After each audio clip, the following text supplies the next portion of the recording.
Hi అండి. ఈరోజు bird photography కోసం మాట్లాడుకుందాం. చాలామంది చెప్తుంటారు, "నా బర్డ్ ఫోటోగ్రఫీ చేస్తున్నాను, మంచి లెన్స్ వాడుతున్నాను. అయినా నా పిక్చర్స్ క్లారిటీ లేవు, బ్లర్‌గా ఉన్నాయి." దానికి ముఖ్యమైన కారణాలు, మొదటిది మనకి అంటే మన కెమెరాకి, బర్డ్‌కి ఉన్న డిస్టెన్స్. ఎక్కువ డిస్టెన్స్‌లో బర్డ్ తీసే కొలది మన క్లారిటీ తగ్గుతూ ఉంటుంది. So, as much as possible నెమ్మదిగా బర్డ్‌కి ఎంత క్లోజ్‌గా వెళ్ళగలిగితే అంత క్లోజ్‌గా వెళ్ళడానికి ట్రై చేయాలి. అప్పుడు క్లారిటీ పెరుగుతుంది. పాయింట్ నంబర్ 2, షీక్ ఇమేజెస్. మన షట్టర్ స్పీడ్ సరిపోతాయి.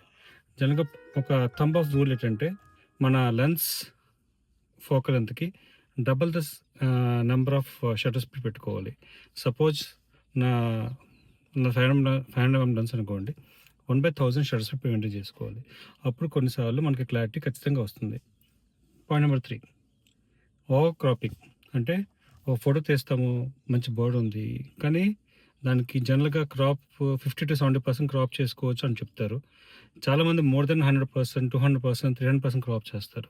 అలా చేసినప్పుడు ఎంత క్రాప్ చేసే కొలది క్లారిటీ తగ్గుతూ వస్తుంది. And last and final tip, heat distortion, heat hedge. జనరల్‌గా మనము ఫోటోగ్రఫీ అంతా మార్నింగ్ 8 లోపల లేకపోతే 9 లోపల కంప్లీట్ చేసుకుంటాం. అలాగే ఫోటోగ్రఫీ సన్‌సెట్ లైక్ ఈవినింగ్ 4 తర్వాత చేయమని చెప్తుంటారు.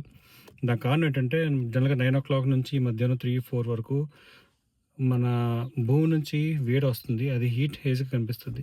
దానివల్ల మీ లెన్స్ ఎంత మంచి లెన్స్ ఉన్నాయి, ఎంత మంచి కెమెరా ఉన్నా సరే, మనకి హీట్ డిస్టార్షన్ వల్ల, అంటే మనకి సబ్జెక్ట్ మధ్యన హీట్ వేవ్స్ ఉండడం వల్ల మీరెంత కష్టపడి తీసినా సరే ఇమేజ్‌లో క్లారిటీ అయితే రాదు. సో, హీట్ డిస్టార్షన్ అవాయిడ్ చేసుకోవాలి.